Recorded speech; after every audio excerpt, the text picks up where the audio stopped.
Title belts to Hall of Fame. Doug and Tommy carved the name. Fists of fury and hearts of gold. Every story, every fight retold. Tales of glory, laughter, cry. Tennessee warriors with hearts open wide.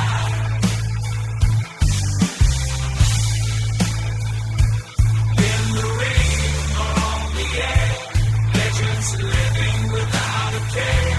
On the mic they roar, on the mat they soar. Dangerous conversations, fans wanting more. Podcast kings ruling the waves. Memphis wrestling raising the stage.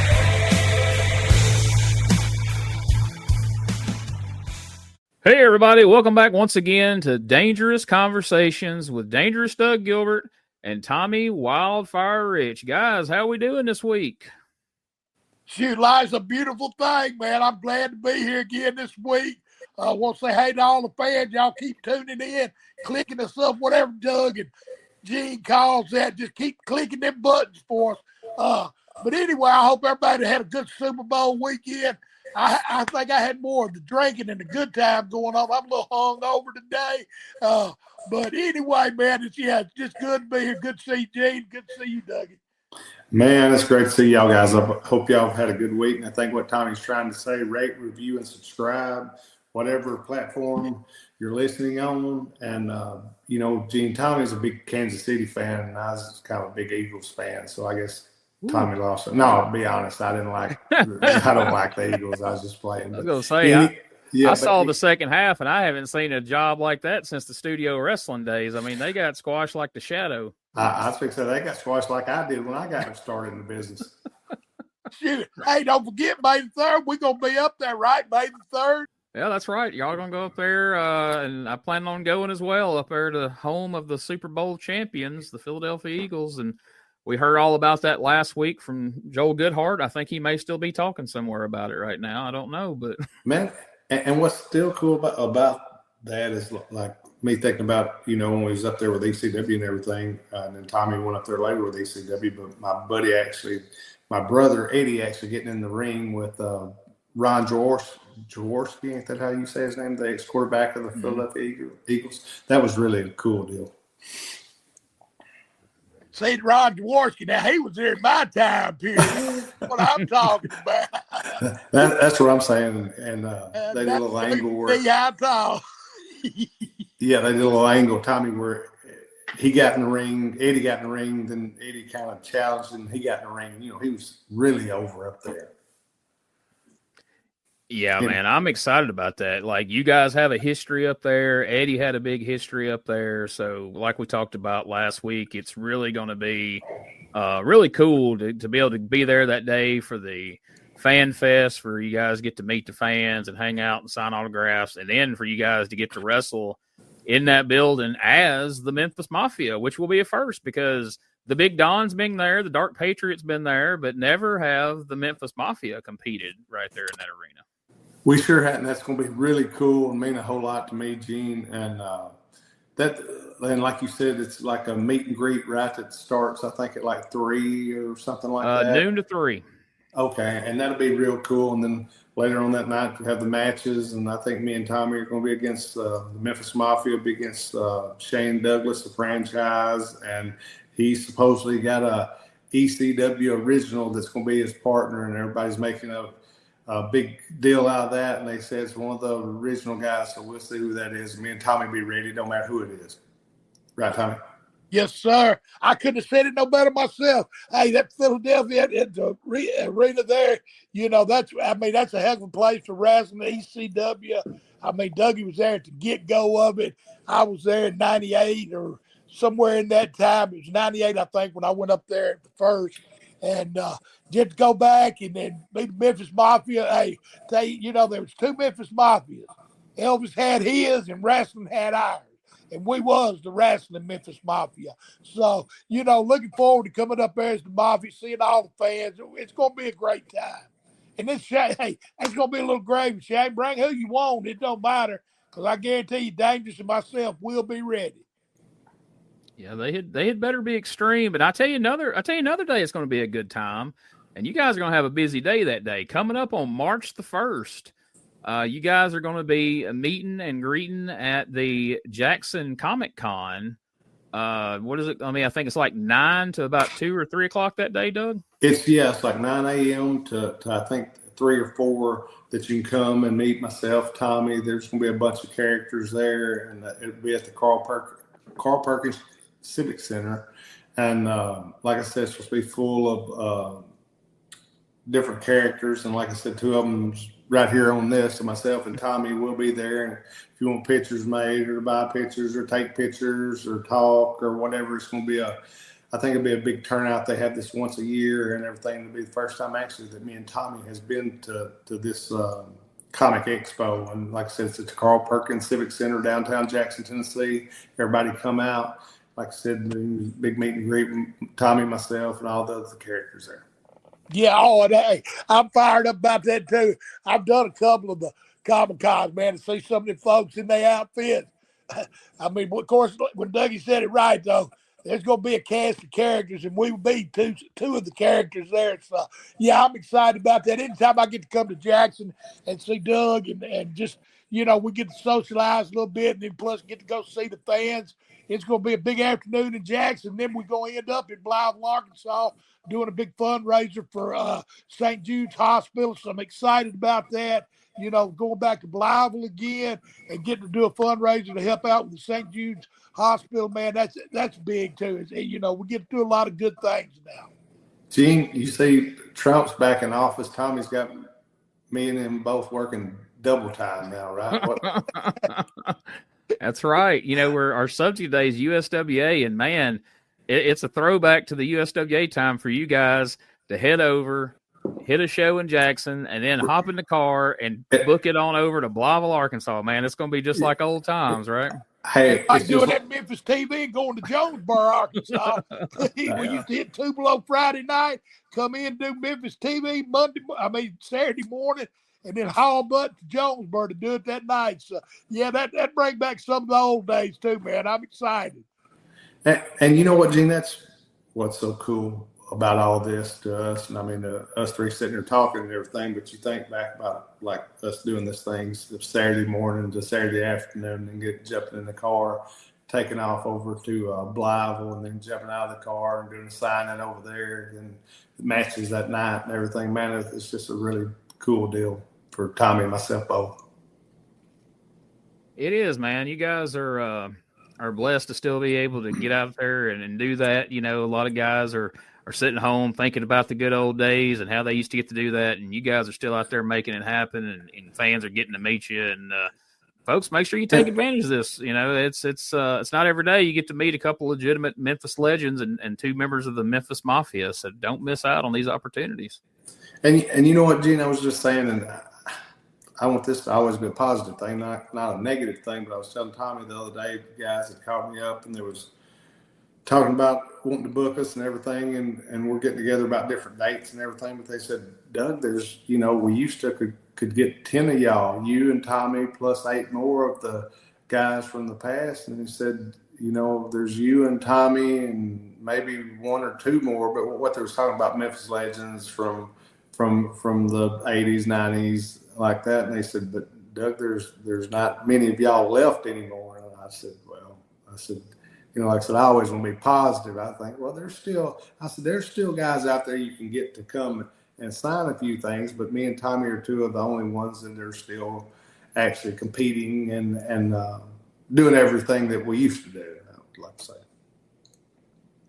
Like I say, you guys are very fortunate, very blessed to still get to do that. And I know you guys love meeting the fans and hearing their memories and the what they remember about seeing you guys. And I'm sure most of the time it's, I remember when y'all beat up my favorite, but they still love you guys nonetheless. So it's cool. Oh yeah. That's a lot of the time, but this, a couple weekends back over here at Arkansas, I got to hear all the Tommy, when he started stories. They come up to the table, a couple, I guess when he was started, there'd been young ladies back then. There's a little bit older ladies now, but they was telling me, talking about stories about different matches, and they wasn't saying angles, but I'm saying angles that Tommy was in when he started, and they'd get over me, and I'd get them to talking, and they'd tell me stuff about them. Man, like I said, it's just cool talking to the fans and getting out there, and you know, and I mean, it's the real world, but I mean, and we love to go out to, and I don't say Arkansas, Tennessee, everywhere is country, but I mean, you meet some country fans that have watched, like I said, watched Tommy from when he started and everything, and then watched all the stuff through that era, through the 80s, through the 90s, through, and man, it's just cool to get to talk to them and hear their stories and their enthusiasm. And even like Dougie said, but even the new blood, like he talked about the old fans that used to come and still, you know, still remember us and still show out to see us. I mean, and that's a cool bond. But what's really cool when you know, like 11, 12-year-old kid comes up to you and knows more about the wrestling, my time of wrestling than I do. And it's where their parents or grandparents have turned them on to, you know, the old school wrestling. They've watched it on YouTube. And so, you know, we picked up a lot of new fans, young kids, and that's really cool to me to be an old man and, you know, 12, 13-year-old boy come up and say, hey, I seen some good film on you, you know, watch some good matches. I mean, you're really good. I mean, that's, you know, that gives me goosebumps now, man. Yeah, it's cool, man, just decades of, shoot, I'm almost 50 years now, about 50 years in. So, you know. Hey, Gene, they had Tommy so excited the other night. He was going to start the match. And I thought, what's wrong with you? You don't never start a match. And but when we was on the way out there, he was going to start. By the time we got in the ring, I said, hold on a second here. Let's don't change this act up. You get out and let me start this match. And if you looked at him, he put one leg through the rope, and I said, no, once you get back in, you start. And then he looked at me, and I said, I'm just playing. Get out. And everything, but you talking about funny, I laughed. It was just you'd have. Oh, then he went and did the same thing I was going to do. That's why he didn't want you to get here and do it first. I said, "What the heck?" And you know, Jeannie's telling the truth. We got back. I said, "Do you see that start of that match?" I said, "I just listened to what you said, and I said I decided I'd do it." He ain't playing either. Man, that's another great thing too, man. You guys always come back from these shows and you've always got some fun stories and always have a good time when you're out there on the road and doing it, you know, whether it's meeting the fans or in the ring, you know, there's fun stuff like that. So it's really cool. Yeah. So another fun time. Go ahead. Oh yeah. I'm sorry. Yeah. It really is cool, Gene. You don't know how cool it is, how much of a good time we have just meeting the people and everything. Well, another fun time in your guys' career was 1994 in the USWA. Towards the end of 93, Doug, you and Eddie returned to Memphis. You know, you guys had kind of been all over the place during the year. You'd spent a lot of time in Japan. You guys had spent time up in Philadelphia working for ECW, which I know we'll talk about more in the future. Tommy, I don't think you were in Memphis the entire year of 93, but no, I take that back. You dipped in and had a little feud with Jeff Jarrett that we're fixing to talk about very soon here on the Retro Wrestling Review podcast. You came in August and worked with Jeff Jarrett for the USWA title. So we're going to talk about that real soon. But other than that, it had been a while since you had been in Memphis when you came back in January of 94. And, man, you're talking about starting things off right. On New Year's Day on Memphis TV, Doug, you and Eddie wrestled Jerry Lawler and Brian Christopher. And that's a big match to have on TV.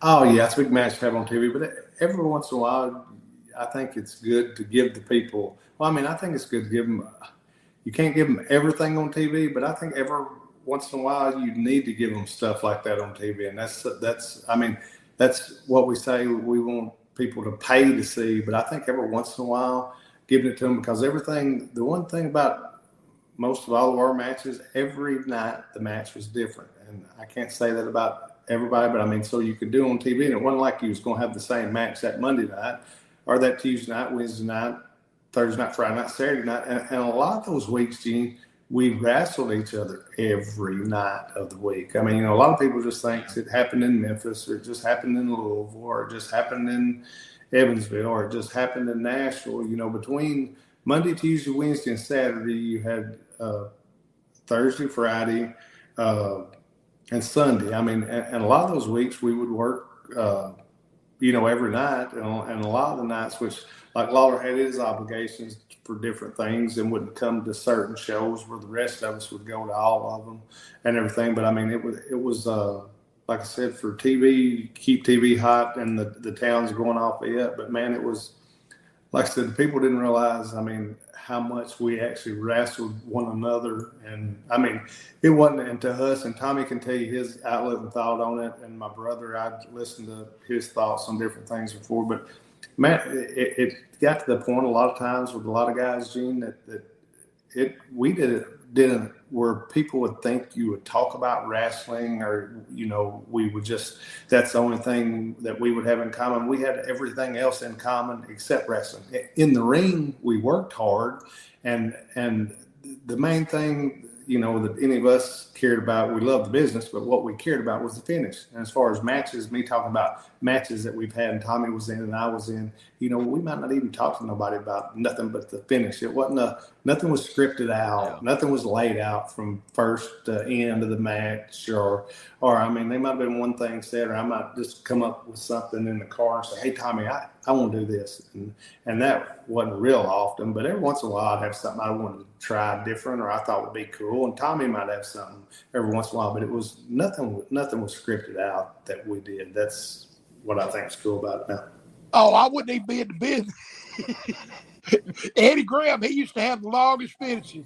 He'd have like a 15-minute finish, I mean, yeah, that was, that ad-libbing Bob Armstrong, I'm sure I've said it before, but he called it Shakespeare's vaudeville. I mean, you go out and you ad-lib. And that's what the big fun part of the business was too, though. I mean, and like Doug was saying, we was on the road 6-7 days a week. You know the difference between a truck driver and a wrestler? What's that? Is the truck driver, when he gets to where he's got to go, they unload his truck. When we got to the town, we had to get out and wrestle and then go back to the next town. So we had really a little harder than the truck driver, if you think about it. That's right. They climb in the back of the cab and sleep, and y'all are taking bumps. They get that truck unloaded. We inside wrestling. That's a good point. They might have been a little bit smarter than us, too. They'd stay at the town where we drive all the way back, then drive back up. Yeah. So that led to that Monday night on the 10th of January. I'm not going to go through the whole card, but I really want to ask you guys about some of the names on this card that maybe we haven't talked about on the show here before. And one guy in the opening match who, spoiler, was supposed to be our guest this week. We had some technical difficulties. He's going to be a guest here real soon. But tell me a little bit of what comes to mind when I say Reggie B fine to you guys. Reggie B, Jerry Lawler's boy. The Candy Man. The Candy Man. There he is. The Candy Man. That's what I was going to say. And which now, Gene's the one promising you, Reggie. I don't promise you, Reggie, because I told Gene that we'd have to be able to get Reggie on here. And it ain't, if we was on the phone, Reggie would be on here right now. But we're not on the phone, so he's not. But anyway, I think of different things. It's funny when Gene said this to me about Reggie, but the Candy Man the Candyman gimmick was funny to me. I don't know, Tommy, if you even remember, he wore like a suit, didn't he, Gene, with some stripes on it? Yeah. Baby face. Oh, yes. I didn't know that. Yeah, you thought I was saying the gimmick man, didn't you? But his name, no, not that Candy. Yeah, his name, Tommy, was the Candy Man, and I popped that always gets over with me, but that. And just Reggie himself, and then you think, what I think of is different little runs and airs. There's the Blackbirds when it's him and Iceman Parsons and Brickhouse. Because really, I think that was the only time that Iceman had ever come in here to Memphis and worked the loop and stuff. So that added a little deal to it. And I think Reggie worked hard with those with those guys. Tried to, as far as not so much his character, as far as like he was just Reggie B fine. He tried to actually wrestle, which Reggie can wrestle a little bit and everything. But with those guys, I think they've made him, get into character as far as wrestling and everything.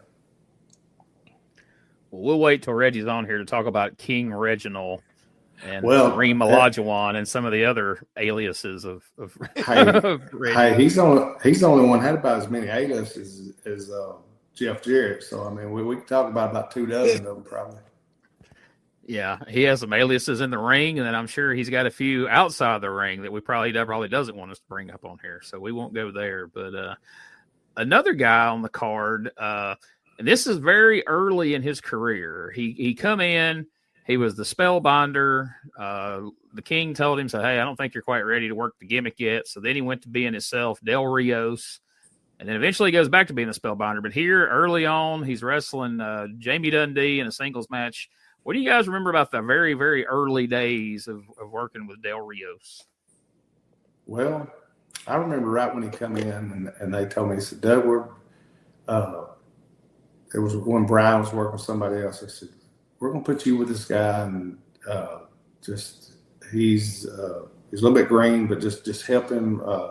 Got him through some matches and everything. But now here's the thing. Dale asked me the other day. I still talk with Dale quite a lot. At least once a week or so. He said, dude, when y'all going to have me on the show? So sometime when you want Dale on the show, he can get on here and talk with us and everything. But I remember when Dale come, Dale's whole deal, right? He signed with Vince for the World Bodybuilding, what is it called, the World Bodybuilding Federation?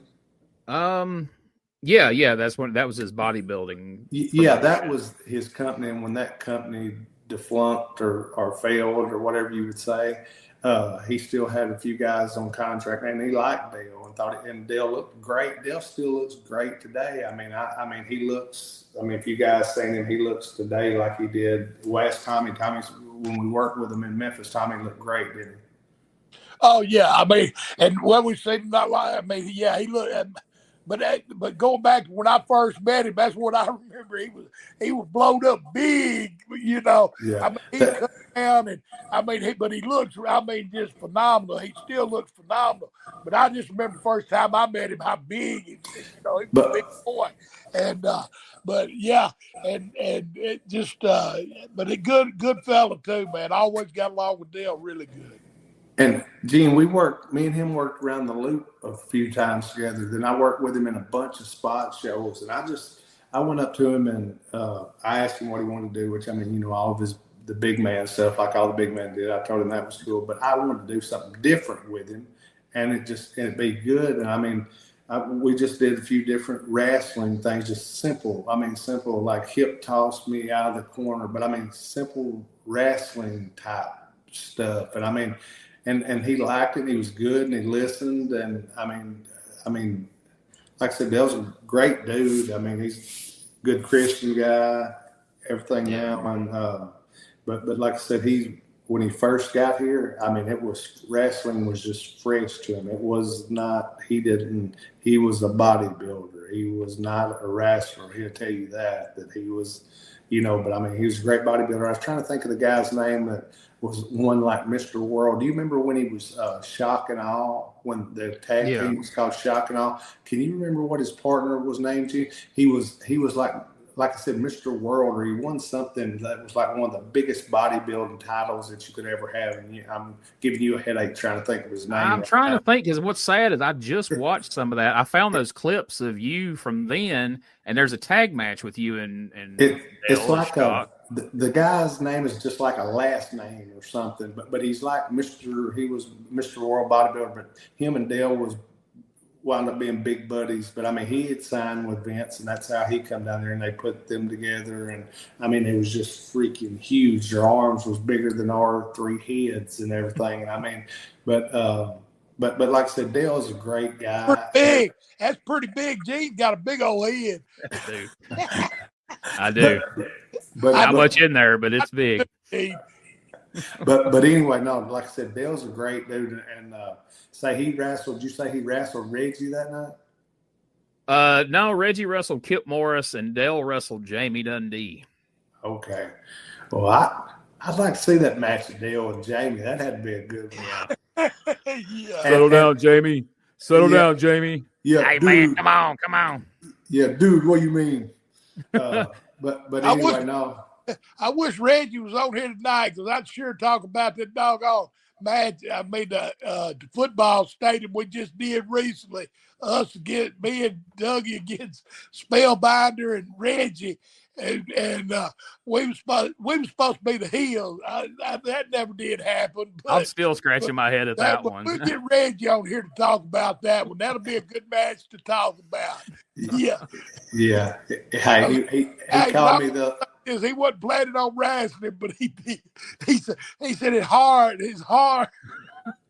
He called me the other day, Gene. We'll talk about on Reggie. He on Sanford's. You have the big one, huh? Big one. Yeah, he called me the other day and said, "Man," he said, "Tommy had me in that corner." He said, just stay over here with me and it'll be all right. And I thought, well, what wasn't going to be all right with me? But he was really funny. And he said, because, man, you know, I was for real scared. And what got me was when me and Tommy was going out there, I said, you know what? I had never even really thought as far as a thought about somebody not getting in the ring. But I said, I don't know which one of these guys are going to get in the ring. I knew Dale would, but Reggie said, man, I can't wrestle. And when he said that to me and Tommy, I said, well, Reggie, it's a freaking tag match. What do you mean you can't wrestle?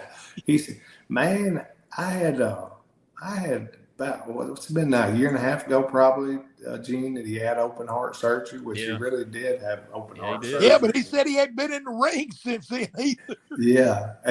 He said, man, I'm scared. Dougie told him, well, he said, well, at least in here to know how to work. Yeah. I said, all you have to do is get in the ring. I said, you don't have to take a bump. I said, it will be fine. But it'd be good to let Tommy, when you get him on here, Gene, let him tell the story himself. And it'd be a lot funnier than me and Tommy telling it. But he did tell me, Tommy said, Reggie, just stay over here with me and you'll be all right. And I thought, oh my goodness. Keep him away from old Dirty Doug. That's because Dougie used to rough him up a little bit. You know what I'm saying? He was the enforcer on our team, Doug. Shoot, I don't know about that. But yeah, Dale's a great guy, and I got a chance to interview him a couple of months ago. And man, he's got such an interesting story, you know, in and out of the ring, and you know, we got shot in New York City. That's what I was going to say. Did he tell you about the shooting and all that? Yeah, it's wild. But my favorite thing about when I think about that story, around the same time, you know, they put Bert Prentice with Dale on TV so he'd have a mouthpiece because, like you said, Dale's, you know, he's new. Yeah. And so Bert brings him out on TV and he tells that whole story. You know, he got shot and then he's dying on the sidewalk, and they tell the whole thing. It's real dramatic. And hey, do that again. You sound just like Bert. He shot poor Dale. He was dying on the sidewalk, and then he took the bullet out and ate it.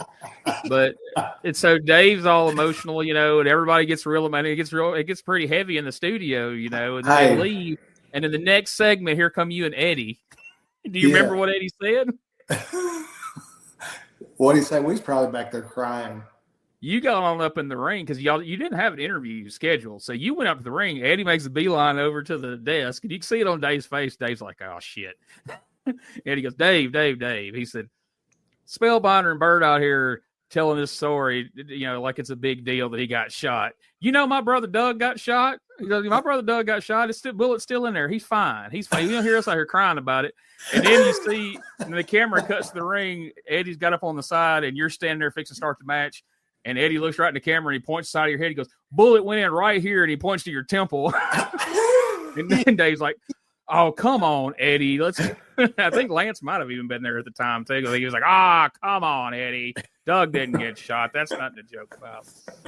That was the funniest. I clipped that and put it on our Facebook page, and it got a ton of views. But even like Spellbinder's wife came back and shared it, and he thought it was funny, too. So, That's cool. On this card, The battle of the fabulous ones here. Steve Kern wrestled Tommy. Tommy got disqualified. I can't imagine what you would have done, Tommy, to get disqualified against Steve Kern, but that one didn't go your way. And then in the main event, Brian Christopher and Jerry Lawler defeated Doug Gilbert and Tommy Rich. Tommy, you had to wrestle back-to-back, man.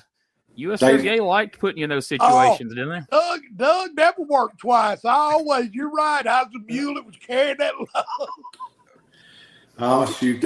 I did wrestle twice. That's back in my younger days. Now he takes care of me, so what goes around comes around, I reckon. Because I don't really remember. I mean, if you say I wrestled twice, Ed Marlin had me wrestle 4 times for him one night. So, I guess it don't matter.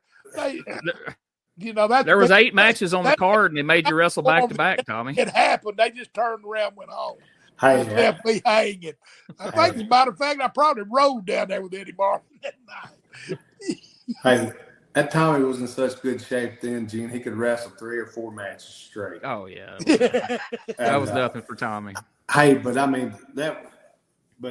was some great times. And like I told you before, like me and Tommy wrestling Lawler and Brian, like Tommy wrestling Steve Kern. I know that had to be great, but some of the coolest matches, that we had, there was different angles that people remember more than not. But like a lot of the spot shows where we'd go 30 and 40 minutes and, we'd go as long as we wanted, and there wasn't no time restraints like there was on TV or like there was at the Coliseum. Usually the good deal as far as with me and Tommy, though, even at the Coliseum, the Louisville Gardens and stuff, we could still go basically as long as we wanted because the rest of the show wouldn't go very long. That's what me and Brian would laugh about a lot was, at the spot shows, like if Tommy was off doing other things, which he had other places he worked in also, me and Brian would be there and they'd say, well, the show's still got an hour to go. And we'd look and we'd say, well, how many matches are there before us? And we wouldn't even dress. They'd say, 1. And I said, well, I guess we're going 45 minutes or 50 minutes or something. But it didn't matter because, it was fun. You go out there and you work hard. And like I said, it's usually in the spot shows, it was drawn pretty good back then, good houses and everything. And you loved it. It didn't matter if there wouldn't have been but 10 people there. We'd still worked hard. But, man, it was just cool. Like I said, you get in the groove and, everybody's different. Even if you aren't in the best mood, and I think the good things like all of the bunch that we're talking about right now stayed in a pretty good mood most of the time. But even if you wasn't in the best mood certain days, once you got to the building, you got ready and got ready to work, and it seemed like you was always – Tommy told me one time we always seemed to be in a better mood once it got dark. So after I thought about that a little while, I thought, I guess you're right. We needed to get out maybe that sun. A lot of people need the sun. We needed the dark, I guess, and that's when we started feeling good. But yeah, it was. Just even if you wasn't in the best mood, where by the time you got to the building and got out there in the ring, it's kind of like the fans. They come and that's kind of a release for them. But really, when we get in the ring, it's kind of like I said. Now, if I had to remember that stuff verbatim for 20, 30 minutes, then it wouldn't be no fun to me. Yeah. But when you get in the ring and you go out there and you play to the crowd, and that was fun going out there and ad-libbing. We didn't have to worry about. And if somebody did something, that the other guy was there to cover. Like if I off a little bit with something, Dougie was always there, because of the timing. It was, it was just a good time. And all the guys were good workers back then, too. Yeah, and we had, Gene, you can look through some of these cards and look at the other matches me and Tommy was in with these guys, and knock on wood, 90% of the time it was with good guys and guys that would listen. And if they wanted to do something, I would listen and knock on wood, Tommy would too. But it was usually us calling most of the stuff and everything. But it was just getting in the ring and, like I said, working hard. And you don't know how much better you feel after you do go out there and you work hard and you sweat it and everything than when you get back and you think about it a little bit. We'd sit down while we was getting undressed and taking showers and stuff, and we'd talk about it a little bit then. But then pretty much it wasn't talked about. Like we get with, like me and Tommy might get with one of the guys maybe the next night and say, well, hey, this was, something that we'd done different. And we'd say, hey, man, that might have been cool or something. But it wasn't ever a big deal. And like one of the guys come up to me one time, and he'd never worked the Memphis territory, and he come back from a match and, oh man, that was the greatest thing. What we done was the greatest thing, and this and that. And I said, yeah, it was pretty good. And then he told me about a couple of weeks later, he said, do y'all not ever tell each other that you think things are good or something's like a great match or something? I said, well, we just want everything to be better. I said, it's not, we don't, I said, I think we just take for granted that the guys we work with or that we're partners with knows that either how, if it is that good or if it's okay. And a lot of times we just come back and say it was okay. A lot of times I would think it was good or really good, but it was that thing of wanting to be better, and wanting everything to always be better. And it was not wanting to think you'd done your best work. You always wanting to think you had it ahead of you. But we get in the car going back, and do some of the most beautiful spots in the world. But we would talk about if we thought something was messed up, we talk more about that than we would the good. Like, there's a winner and there's a loser in the Super Bowl, but it's the little things, that they talk about what makes a Super Bowl winner and stuff. And we would worry about that more. Like if he thought something was messed up or if I thought, we would talk about that more, and not worry about it, but was that bad or was that, and I mean, that's what we would critique ourselves more than we talked about how good it was, because the people would let us know how good it was. I mean, when you go out and they all standing up and at the end of the night, whether you got screwed and they're ready to get in the ring and fight or you won the match and they all on their feet, you did your job right, but it's the little things you can do to make it better. And I think we critique that more than we did, talk about the good things. Yeah, and I think so too, but I think a lot of the other territories, Gene, everybody wanted to, and I don't mean this in a bad way, but wanted to hug and talk about how good it was. Well, I think our logic, and Tommy's right, we looked at stuff that we questioned that we didn't think was so good or could it have been better a different way, but we just didn't get in that mood of saying, coming back and just being 100% wide open about that was the greatest thing ever, because what we was looking for was the following week and the following week after that as far as business wise. Now, don't get me wrong, I'm not saying we was holding anything back, but we wanted to perform well every week and everything, but we just didn't think we was looking ahead where, like I said, I think in other territories that only worked 2 days a week where them guys could go out there and they was trying to kill each other or whatever the stuff they was doing, they didn't have to work like 8 times in a week like we did, and sometimes maybe 10 times in a week. But what I'm saying, but we worked hard and we wrestled hard and we made sure everything was laid in and stuff, but we also wanted to take care of one another. And I mean, we wasn't to hurt anybody and everything, but like Tommy said, me and him pretty much would critique more of not what was good, because we knew what we thought was good, but what we thought might have could, if we changed something just a little bit, that might have been better. Hey guys, Ray Russell here, curator of the WrestleCopia Podcast Network, inviting you guys to listen to many of the programs here as part of the WrestleCopia brand, including, but not limited to, the Wrestling Memory Grenade, currently covering the 1988 and the WWF project.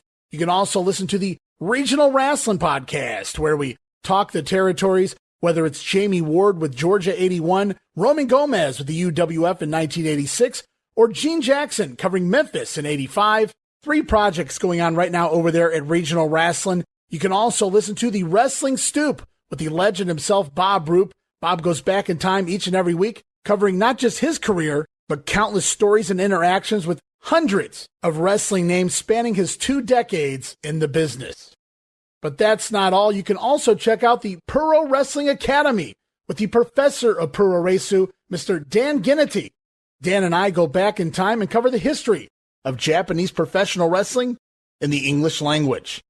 And you can listen to all of those shows and more, all part of the WrestleCopia Podcast Network, located over at WrestleCopia.com. That's WrestleCopia.com, and anywhere your podcast streaming needs are met, from Apple to Spotify, Pocket Cast, and beyond. And while you're at it, why not subscribe to our social media guys for all the latest goings on here at the WrestleCopia Podcast Network. Plus, I'm constantly adding old school video clips and pictures from throughout wrestling history. You can follow us over on X, formerly Twitter, at Wrestling Grenade. That's at RASSLIN Grenade. Also, follow and like me, Facebook.com/Wrestling Grenade. And why not subscribe to YouTube.com/Wrestling Grenade. So if you're looking to support that next up-and-coming podcast brand, please consider making it WrestleCopia. Hey everybody, Gene Jackson here, inviting you to check out the Retro Wrestling Review, where each week I'm joined by some great co-hosts who help me review classic episodes of USWA Championship Wrestling, and right now we are doing week-by-week reviews of 1993. But we don't just do reviews, sometimes we get a chance to interview some of the people who were there and lived it, plus do watch-alongs. It's a lot of fun, so check out new episodes that drop every Wednesday at WrestleCopia.com. And to find links to everything associated to the podcast, you can go to USWApodcast.com. Yeah, that makes a lot of sense. Like you say, especially when you're doing weekly territory. And if you ever high five and go, well, that's it, as good as it gets. We got to come back next week. That can't be as good as it gets. It's got to get that. And the bottom line is we got paid for putting butts in the seat. I mean, so you always, but like they said, the talent was, and I'm not saying talent's different today. A lot of these independent shows are different today. But I mean, your first match, I mean, like, you know, all the characters, like on the first match, you naming some of these guys that's on the first match that the 2 weeks from then would be in the main event. You know, we all had our turn because we did do it 7 days a week. So, you know, I mean, and I didn't care about being the main event every night anyway. I mean, if somebody else was up there, that was fine with me. And we was down here doing our thing, building up to go back up to the top. So it was like, you know, everybody rolled around, where today you just got, you know, certain folks and certain folks ain't, you know. So, but everybody had, if you had a clue about the business and knew anything, you would get an opportunity to draw money. And you know, it might be you might start in Tennessee, and they see some potential in you. Jerry sends you to Atlanta, Georgia, you know, for example, and I stay there, and you know, you do a little better, you get better. I got a break there, and he sends me down to Eddie Graham or Bill Watts, every who. But then I get a break, and then you get an opportunity to show you can draw money. And that's the way all of the cards was. Everybody had an opportunity, and plus you wrestle 6-7 days a week. You have a chance. I mean, you could make a living even if you wasn't on top. You could still make a living doing something you love to do. And hey, 50 years later, I still love what I do. Yeah, and that's the difference between the day. You know, people, it's not necessarily a knock on anybody, but there's guys that have wrestled 10 years in independents now that haven't had as many matches as you guys would have had in 3 months back in those days, just because there's not the opportunity to. Well, Gene, that's what I'll ask a lot of guys, like me and Tommy are fixing to work with them or do something with them that I don't know. I'll say, I mean, when they start talking to me, I say, man, how long have you been working? And I said, 10 years. Almost all of them say 10 years. That's your standard answer. And I'll say, well, how many times have you worked a month in those 10 years? And they say, oh, once or twice, I think. So you've worked freaking few months or whatever. But your standard answer, and I think it's to that guys think, and I don't think they mean bad by it or nothing, but to get over with guys like Tommy and myself or anything that they've really been around for a while is 10 years. Don't you hear that, Tommy, more than you do anything? Oh, you've been working 10 years. But then well, how many days a week did you work? You know, Saturday. Is there another day anybody wrestles? And maybe this ain't business. Some of them should be in anyway. But, you know, I worked probably out of 1 year, I probably worked 12 times. You know, I mean, it ain't, you know, like we were wrestling 52 weeks or 51 weeks of the year, whatever. I mean, we wrestled hell when they found out that you could run Christmas and Thanksgiving. we was working twice on them days. So, Yeah. you know, we Well, stayed busy. Plus, you're doing live TVs in Memphis. And, oh, shoot. it was like Gene. Jackson TV they did too, didn't they, Dougie? Yeah, and We it was like, Jackson, Eddie Marlin did Jackson TV, right? yeah, he did. And it was like, this was just a couple weekends ago, and I was trying to think of both situations, but one of the guys walked in the dressing room and he said, they ain't asked you nothing about going under, have they? I looked at Tommy and I said, Tommy, what does going under mean? And then the guy says, I was trying to think what the other remark was, and it was something, Gene, that you would have died laughing at. But I looked at Tommy and I said, what does that mean? I said, I guess I'm not smart for the business anymore. I said, going under, who's asked me to go under, and who had asked me to, it was some other terminology, and Tommy started laughing, said, you know, that's just their lingo. Said, you just don't know their lingo. I said, you're sure right. I don't know their lingo because and nobody ever asked me to go under, and had nobody ever asked me to do whatever else it was that the guy asked me. But I told Tommy, which I looked straight at the guy, I wasn't being smart enough. I said, buddy, I'm not sure what you're talking about. And Tommy started laughing.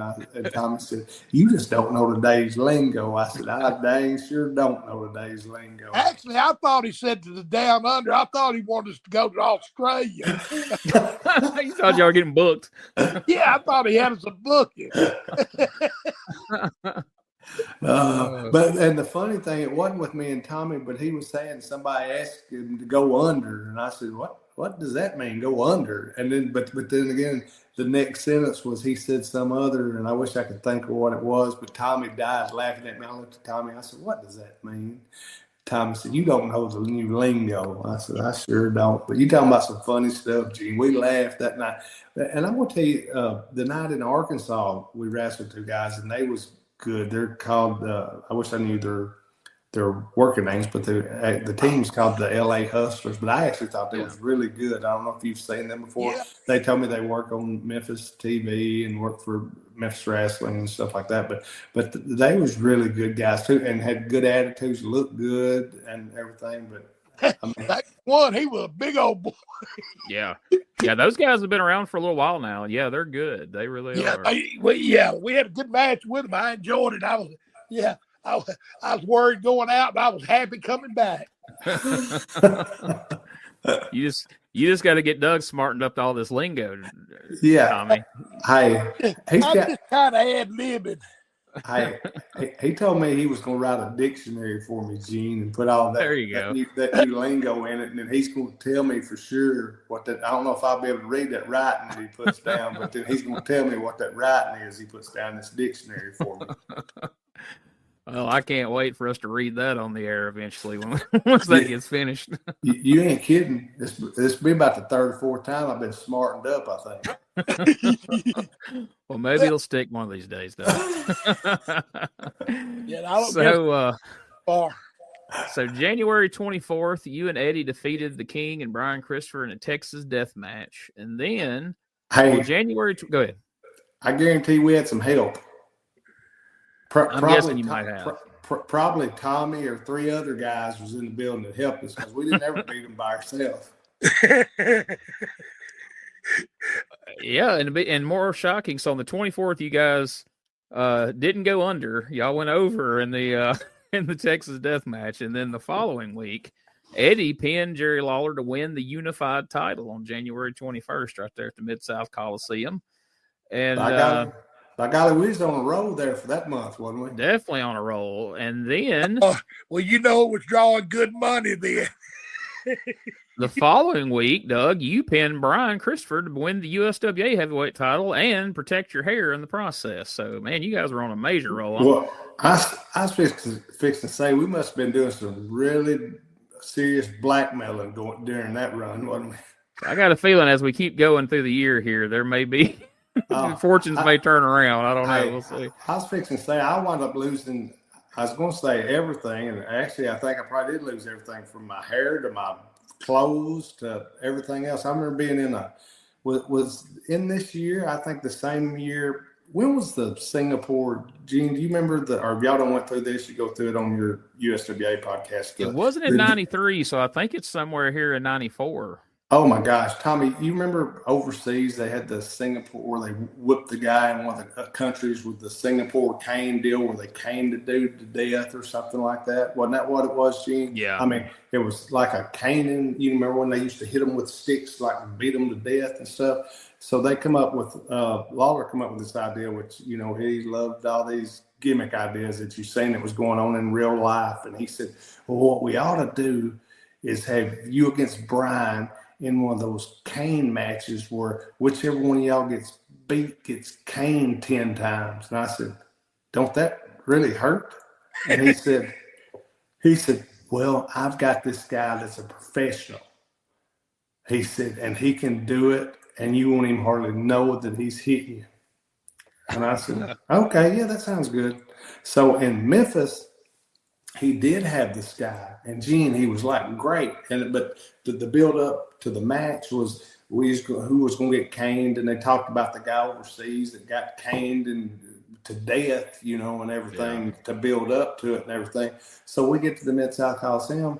Well, I ain't got to tell y'all who goes over, right, Tommy? Me against Brian. So here Brian goes over, and Lawler tells me, he said, now, Doug, take your top, I'd wear the singlet just like I stood today. He said, you take it down. He said, even pull your tights down. I said, do what? He said, pull your tights down. He said, take your singlet down. He said, and then we're going to put your hands to the ropes and like maybe put some handcuffs on them or something, and where you're handcuffed with your arms out like this, and you're standing there with your legs. Now I done pulled my freaking bottom tights down till I've got my top one down from it's supposed to be across the back. That's why I was like, why don't you pull my freaking lower tights down for? But so anyway, I think that's just rib on me. But anyway, so I'm standing there. Well, he's got this guy, and everybody in Memphis knows him, and he's like a judo type, some kind of whatever, whoever uses those sticks and stuff. But he rears back, and he pops me, and when he pops me, it makes the biggest noise, but it don't really hurt real bad. So I thought, well, dang, this guy actually knows what he's doing. This is actually not a big rib on me. So every time he hits me, I really sell it. 10th time he hit me, they let me go. Brian grabs the thing, hits me over the head. I take a bump on my back. I roll out, sell my back, right? Well, the thing that Lawler didn't tell me was, this goes all around the loop, right, Gene? Oh, yeah. The only guy that he knows to do this is in Memphis. Oh, so no. In Louisville, Evansville, and Nashville, Brian's the one that canes me. And in Louisville, I said, I didn't even think about it till we got to Louisville. And I said, who are we going to get to do this like that guy did? Because the guy was perfect. Gene, he would rear back and he'd hit you and the thing would pop, but it wasn't like hit you. It was like he was working, he could work it. He knew what he was doing. Well, Brian didn't know what he was doing, and he freaking hit me. And about the third time, I just went in like this, and I was going, ugh. And he said, turn around. He said, I'll just hit you on the head. I said, no, go on to 10. And boy, I took it. And when I got done and when I spun around to him, he hit me in the head, I took a bump. And I got out. When I got to the back, I went to the mirror and looked, and he'd hit me. There was like whelps sticking out on my back, like 2 inches per each of those shots. And I thought, boy, I'm the biggest Marky Mark in the world. But you talking about, I probably did that stuff thinking it was funny too. Oh yeah, but like I said, after he'd hit me 3 times, he realized how bad it was. He said, "Just turn around." He wasn't gonna give me the other 7. He just wanted to hit me in the head and me get out of there. But then I said, "Damn mad," me being hard headed. I said, "No, you give me the other 7." So here I take 10 of them, and I think when I go to the back and they take a picture, said, "We want this for the program." I thought, big dummy me, yeah, well, you want it for the program. But so that's just a funny story in itself. But that shows the different links we went to things to make everybody, make sure everything was real that we done. You guys certainly did. And so we're going to jump ahead a little bit here to March, to the Memphis Memories event on March the 7th at the Mid-South Coliseum. Big card here. We'll run through it real quick. Opening match saw Skull Von Crush and the Nightmares, Danny Davis and Ken Wayne, defeat Jeff Gaylord, King Cobra, and the Spellbinder. Second match, JC Ice versus Wolfie D. Double count out. Six man tag on your first match. That Memphis, they had some big matches there at that Coliseum, man. Hey, Gene, we got a promo picture one time from a guy, and as you know, a Skull Von Crush, and you know what, when he come out of wrestling school, you know the promo pictures that he sent out, like he sent down here. Mm-hmm. It was with Skull was always bald headed and everything, right? Well, he had a light bulb in his mouth, and they had a battery hooked to the light bulb, and it come out, and it was on, and his gimmick name was Uncle Chester. Remember? Oh my! I was just about to say Uncle Fester. When you said the light bulb, I was like, "Oh my God, it'd be like Uncle Fester from Addams Family." On the paper, and he wrote that he'd like to and Lawler didn't run with that. Uncle Chester, but now he never worked as that down here. But Skull Von Crush was his other gimmick. But when he sent that, he sent a picture of him with a light bulb coming out of his mouth, and that got over me. And I've never forgot that. But he sent that to the office, and like anything that went to the office, pretty much that was kind of cool or different looking, they'd bring us and show us and stuff. And I thought I'll never. That's just one I'll never forget. He's on Facebook. Yeah, we may need to round up for this show sometime too. Yeah. But that match, okay, you can go on. I didn't mean to interrupt, but no, you're good. Said that's a 6-man just starting off. What do we have after that? And that's when you know Jerry Jarrett's not booking at the time. When you start to show off with the 6-man tag, which we're running under Lawler booking right here. So JC Ice, Wolfie D, double count out. Third match, Coco Beware defeats Billy Joe Travis. I bet that was a fun match. You ain't kidding. But Coco did a lot of dancing. Tommy Rich defeats Handsome Jimmy Valiant by disqualification. Jimmy Valiant got himself disqualified against Tommy. I bet that's a doozy in its own too. Oh yeah, hey, I'll tell you what. I used to love to wrestle Boogie, man. He was so easy, especially being a baby. He was over. I mean, Jerry was a man, but I'm gonna tell you what. If there's anybody close, Boogie. I mean, in that Memphis was Boogie's time. Yeah. Never a hard night against Handsome Jimmy, I imagine, but always a lot of fun. Oh no. Boogie didn't like to work stiff. He didn't like that. I mean, but he was so light. I mean, I remember when I first met him, he was like, 260, 270, just solid, I mean, he was big, yeah, he was in shape, man. But you know what, Tommy? Think about it, and everybody, and what you're saying is exactly right. Yeah, he didn't like for you to do too much to him, but all this stuff, if you think about it or you watch it, 99% of it looked great. What he done, I mean, it looked, believable, and he didn't want you to do too much to him, and he wasn't going to do too much to you. But his stuff that he done looked good. I mean, everything was believable and stuff. I mean, which he was his character, and everybody knew that character and loved Handsome Jimmy. But I mean, his stuff looked good when he worked in those serious feuds with Lawler and different matches with Tommy and different guys like my brother and all those big programs. Gene, look at some of that stuff. People talks about him not wanting you to do too much to him, but the stuff looked so believable. Oh yeah. But you didn't have to do too much. I mean, you didn't have to do. I mean, because and what he did, like you said, it looked. I mean, it was all believable. I mean, and that's the art of the business. I mean, we talk about some of them old school boys like the Funks and Briscoes and your dad. I mean, they love that good solid. That's what they liked, and then there was some that liked that. Working part too. I was kind of in between because I learned from both. I like that Hollywood part much better. I mean, it suited some people. Like, I'll watch Tommy Gilbert and Lou Thez go out there and have a wrestling match.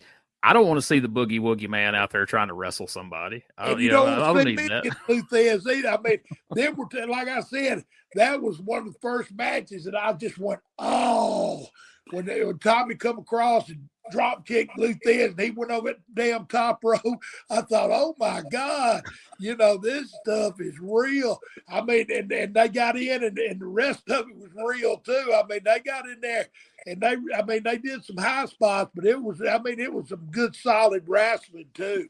But It was, and that's like Austin Idol. I mean, he's another one that I draw money there in Memphis with. That what he did was solid, but he sure didn't like you to pull his hair. yeah, he didn't do that much, but what he done was believable. And I mean, but he had to have people that work with him to do that stuff, and the same with Jimmy, like you said, Gene. People didn't want to see Jimmy in a wrestling match. No. They wanted to see him in a match that Hanson was going to have, and guys that was around him knew what that type match was, and that's the reason what would always keep him over. And with Idol, I mean, you had to have the right people with Idol, or it wasn't going to work, right, Tommy? Yeah, but between Jerry Jarrett and Jerry Lawler, I mean, they knew what clicked. I mean, they knew what clicked. I mean, and like Dougie said before, though, they would give you the opportunity to where if you had an idea, now Jerry Lawler, he would take it and just go with it, where Jerry Jarrett would wait a week or two and then use it. Yeah. I mean, he wanted to be his idea, Jerry did. But they were all pretty loose. I mean, and like other territories, I'm sure other guys could put their 2 cents worth in, but we were lucky we had something to say. They would listen anyway. Now, this next match, I'm willing to bet there wasn't a single wrestling hold in the entire match, as the Moondogs, Rex and Spot, with Ronnie Lotz, defeated Dr. Frank and Leatherface in 2 minutes and 24 seconds. No, I bet there wasn't a bunch of holes in that one. A hammerlock one. I bet there was a bunch of chair shots and I ain't sure what else. A bunch of kicks and punches and chair shots, and that'd have been all you'd got in that 2 minutes or whatever you said. Yep. And then the next match, semi-main, Universal Heartthrob, Austin Idol, Brian Christopher, and Jerry the King Lawler defeated Dangerous Doug Gilbert, Hot Stuff Eddie Gilbert, and Terry Funk by disqualification. Man, what a team. That whole match there, man, that's that could have been a main event, but it's not our main event. We got another one after it, but what do you know about that 6-man? Just from that first match to where you at now is unreal. It's just unreal to think about the talent that was on these cards back then. And man, Gene, it's so cool to listen for you to go over this and me just listen to it, because man, just thinking back about those matches like that night and being in the ring with those guys and such great workers. Like I said, you know how much money Tommy's drawn there in Memphis, how much money the King's drawn, Idol's drawn, Funk's drawn. I mean, my brother's drawn. I mean, look at all the, sometimes I wish I could have started a couple years earlier, but I'm one of the ones that is actually lucky that I got in on the end of all this great stuff and everything, and still in it today and everything. But I mean, I've seen so much and got to work with so many great workers, and 90% of the workers that I grew up watching, that I idolized and everything, that was great workers that drew a ton of money. And there was someone as a kid that was older that I didn't have a chance to work with. But I mean, a ton of the guys, what you're talking about right now, listen, that talent right there on that Monday night, just listen to what was there. It's just awesome. I mean, I know I've said it before, but I can just imagine on opposite sides of the ring, you and Brian looking around, and there you're teamed up with your brother and Terry Funk, and there's Brian teamed up with his dad and Austin Idol. And knowing how much Terry Funk and Jerry Lawler meant to Eddie, and just all around, And you go back to Gene, to me and Brian, me being 2 years older than Brian, but me being 12 years old and him being 10 years old, and us sitting he'd sit on one side of the front row at the Coliseum, and I'd sit on the other side, or with Lance one at the Coliseum. And, then you wind up, like I said, we wind up in matches like this and getting to work with the guys that we have actually grew up idolizing. And I mean, it's a cool deal. And like I said, I'm very fortunate that I've had the great run with Tommy, and Tommy be one of my best friends in the world and everything, but people don't realize what stuff like that actually mean to me. I mean, it's we can go over this 5 times, but you won't realize how much all that stuff means to me. So listen to this main event. There's a lot of times matches are given names, and sometimes the name's accurate, sometimes the name's not. But this one is called a Best of Memphis match. And man, I don't know of many more people you could add to this, maybe a few. But here you got a 10-man survival match. So basically what that means is there's 10 guys around the ring. There's 8 guys around the ring, I should say, that can be tagged. 2 men start it. Anybody can tag anybody here, it's right? 10-man tag, basically. But there's no teams, right? Anybody could tag anybody more or less, right? Gene, what if we changed the rules on that and said the first one that went out actually won? That would have been interesting, right? Who would have won? Well, let's go down the list of names here, and then we'll take a vote after. So, in this match, Jerry the King Lawler, Austin Idol, Brian Christopher, Doug Gilbert, Eddie Gilbert, Jimmy Valiant, Coco Beware, Moondog Spot, Terry Funk, and Tommy Rich. Now, based on history of those 10 people, who might have been a suspect to be the first one eliminated? Tommy, are you getting I'd say I was the first one eliminated because if I didn't win, I didn't want to be in there very long. Well, you didn't get your wish that night. I've seen this match a few times. I remember. Who's the first one? You know what, Gene? It wasn't me, but they're on the screen right now. Hey, Gene, this must have been real, though. Look, I watched that the other day. You put that on there, and I remember the night and the match because I just the history, and I think that is so cool and everything. But that must have been, they said, hey, Doug, we want you to do a spot with every one of these baby faces before they eliminate you. Tell me, like the first 6 minutes or something, Gene, it's just me in there with all 5 of them guys, right? And Tommy and Eddie and Terry Funk and who was our other partner, or kind of our partner, not our partner, but remember Moondog Spot. Yeah, and Moondog. Tommy, you, Eddie, Terry Funk, and Spot might as well have been in the freaking on the front row watching with some popcorn or something, because I didn't get any help out of that first 6 minutes. But every guy on the other side come in the ring and did at least a spot or something, wasn't it, Gene? But I was watching that the other day, and I popped. I thought, this just must have been a big reel on me that Tommy and Eddie was pulling.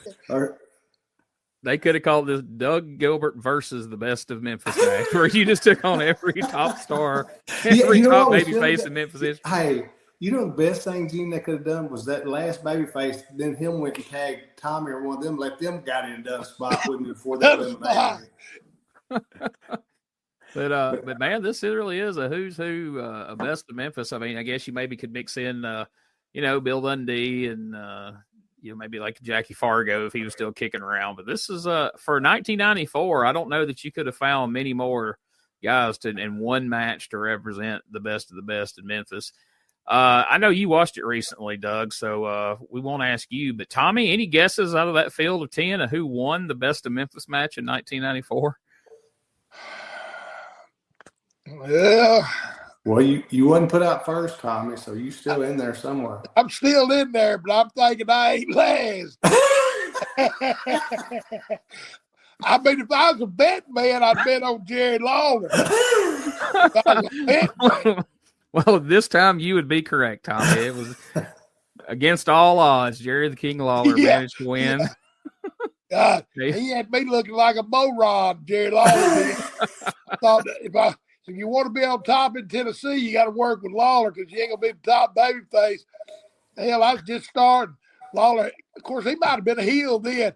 He had me burnt. My ribs hurt, burnt, stuff. And then he cut my hair, and I went around for 2 weeks like patches all cut out of my head. And that's what we used to dedicate. I should have went and shaved my head, but they made me look silly. Go around the loop about 2 weeks so everybody could see my nappy head. But yeah, that's what we did for the business too back then. I mean, yeah. Like a puppy. He had the mange. Yeah. Oh, it was awful. Oh man. Hey, but the people didn't have no choice but to believe it. And that's what it was about. I mean, and that's like we talked about Valiant or Idle and just any of the guys. I mean, people loved and believed the business, and we worked just as hard to make them believe, So, it's just a great time.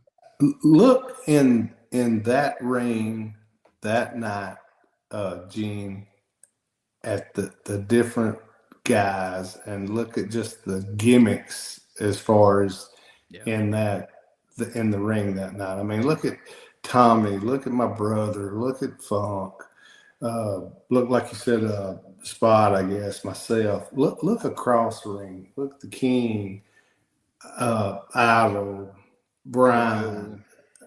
Who else you say it was? Coco. Mm-hmm. Coco, and who was the fifth? Austin Idol, Lawler, Brian, and Coco. Yeah, now ain't that? I mean, look at that cast of characters. Is that not? I mean, just those guys, if that was just a card for the night. To get all 10 of them in the building at the same time, just draw a house, but let alone have them all 10 in the ring at the same time, that is pretty heavy. Oh, yeah. Folks got their money's worth that night. But you know what? Here's what happened.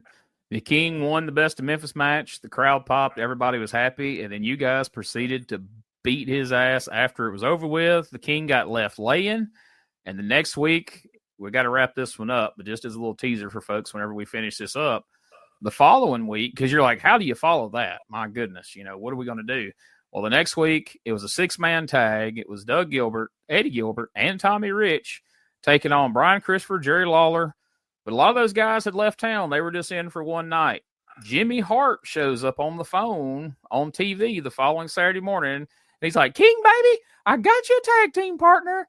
And for the first time since 1985, Dream Machine shows up. Hey, hold on. That wasn't Jimmy Hart. That was Bert, wasn't it? Oh, Lord.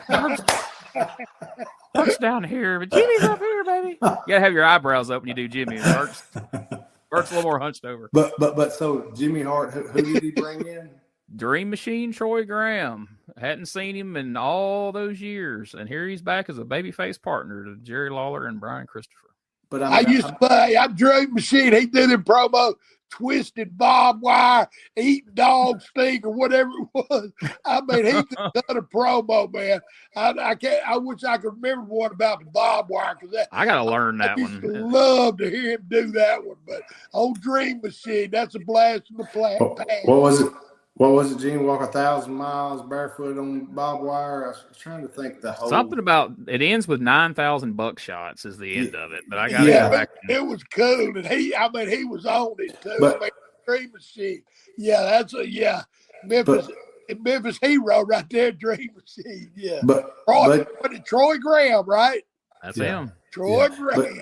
But Gene, I guarantee you, there was probably a pop after Hart did it and said the Dream Machine, right? Have you seen the episode lately? And I guarantee you probably it had been so long since anybody had seen him. And of course, at first, Lawler and Brian and Christopher were a little apprehensive. Lawler's like, yeah, I remember this guy, Jimmy. Whenever I broke my leg and I come back for my first match back, this guy's the guy you had standing across the ring from me, and he kind of went down the list of every bad thing that Dream had ever done to him. And what was cool, and I mean, this has nothing to do with it, but it makes me think about it. But Troy being there and them saying he was the one that broke his leg, and then you remember the night Lawler returned and come out with his King thing. It had the crown on when he come back against the Dream Machine, and it was like sold out and everything after he'd been off 6 months. And I mean, they went around the loop for weeks and weeks and done great business. Troy was good. He could talk, like Tommy said. I mean, he could talk his way in or out of whatever he needed to. And I mean, he could work too. And I mean, Troy was a tough guy. I mean, me and Tommy both always got along real well with Troy. Well, spoiler, he doesn't stay on Lawler's side very long, but we'll talk about that more in the future. Because we are out of time, guys. We only got to March here in 1994, but that's cool. That leaves us plenty more to talk about in the future. Steiner brothers come to town not long after this. There's a lot of interesting stuff that goes on in 94, and we'll talk more about it as we move along here on Dangerous Conversations. But guys, is there anything else we want to cover or anything you want to say before we wrap this one up? Well, a quick fact, I'm glad I wasn't there when the Steiners came in. Well, Gene, I just want to say thanks everybody for listening and following. And like I said, rate, review, and subscribe, whatever platform you're listening on. If you want a pro wrestling T-shirt for the Memphis Mafia, go Pro Wrestling Tees. Gene's got a store also you can go to and get us some Memphis Mafia merch on. And everywhere, we just want to tell everybody thanks for listening. Hey, listen, we'll be here next week and just listen in. And me and Tommy have a lot of stuff to talk about. And I know Gene's got a lot of knowledge to throw on you. Hey, peace. We're out. Hey, and I hope everybody's having as much fun as I am telling this story, man. Love y'all.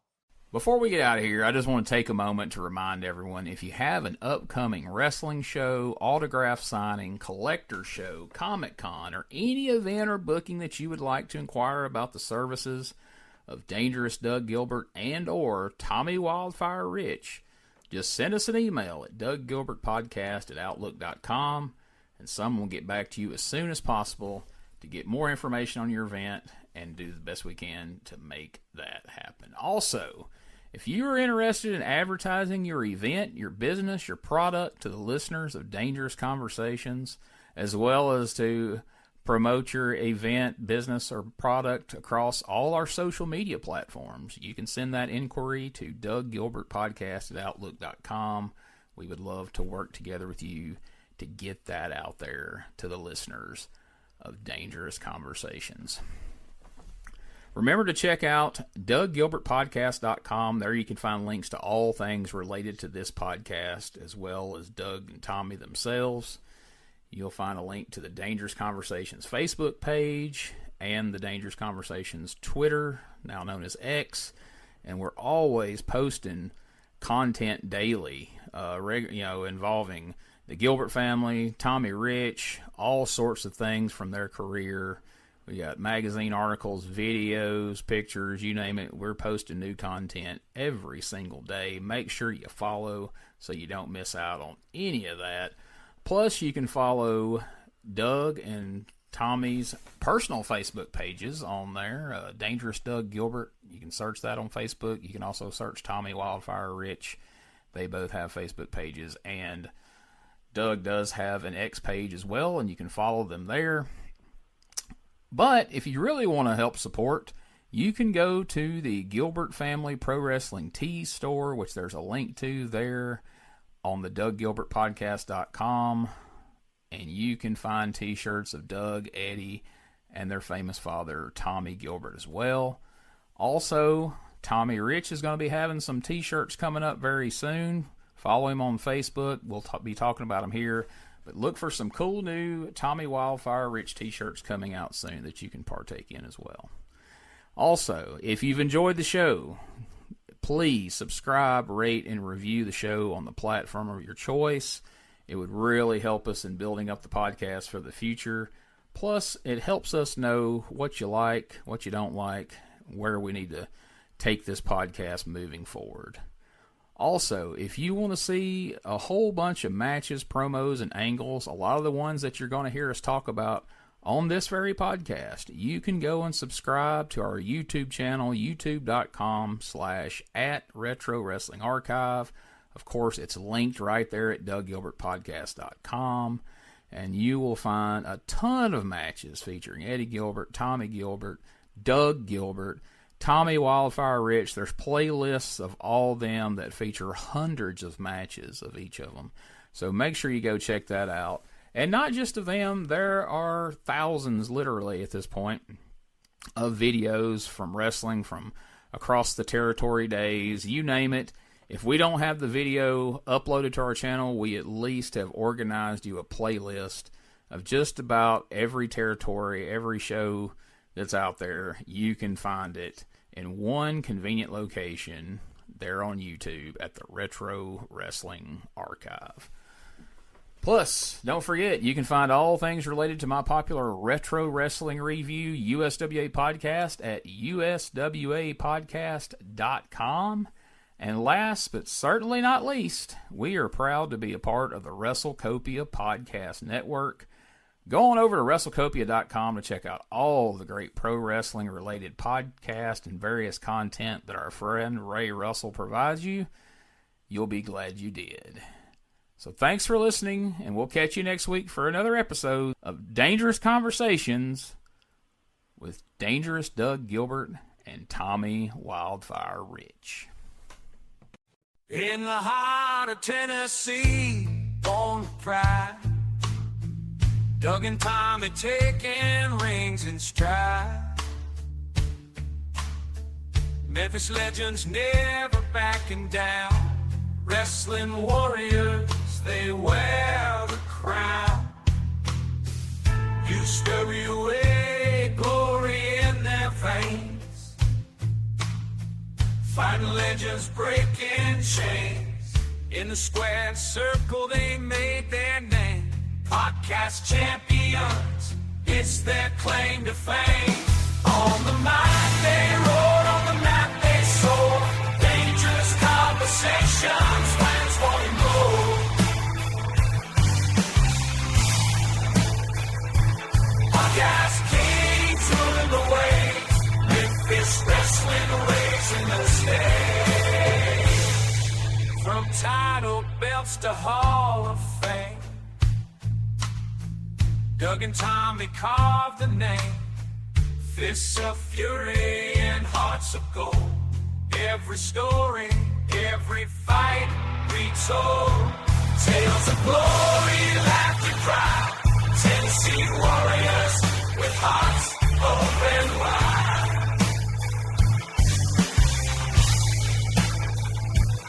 In the ring or on the air, legends living without a care. On the mic they roar, on the mat they soar. Dangerous conversations, fans wanting more. Podcast